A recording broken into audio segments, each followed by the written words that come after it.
for us to pretend like we're solving the problem by giving people 30 cents a day for a grand total of $28, and that's it. That's our plan to deal with gas prices and energy, especially when the fact is that we have no assurance that if you eliminated the gas tax, the oil companies wouldn't just boost prices to make up for whatever you saved on the gas tax.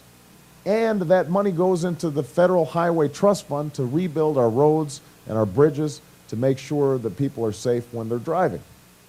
So this isn't a real solution. This is a gimmick. And this is what Washington does whenever there's a big problem. They pretend that they're solving it to try to get through political season, but they don't really solve it. And unfortunately, after John McCain made the proposal, I guess Senator Clinton thought it was going to poll well, so she said, me too. I'll do the same thing. And so now it's the McCain-Clinton proposal to suspend the gas tax. And you know what really burns me up is that we just read yesterday in the newspaper that Clinton's own advisors admitted that this wouldn't really work. This wasn't really going to help lower gas prices, but they said it was good politics because since Obama's opposed to it, it might make him look bad. But that's how Washington works.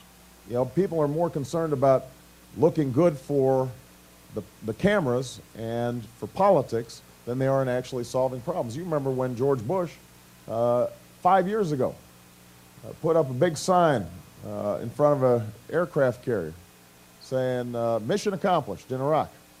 I'm sure they thought that was good politics.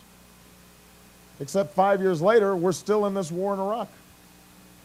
I'm sure on the prescription drug plan, people said, well, we'll pass this bill, and we won't tell everybody that we've got this big donut hole because the drug companies are making big profits from it. It didn't solve the long-term problem. And so really the reason I'm running for president is I think it's time we've got to be honest. It's time we stop using gimmicks in Washington to look like we're doing something, and the big problems that we're dealing with keep on going and going and going and going, decade after decade.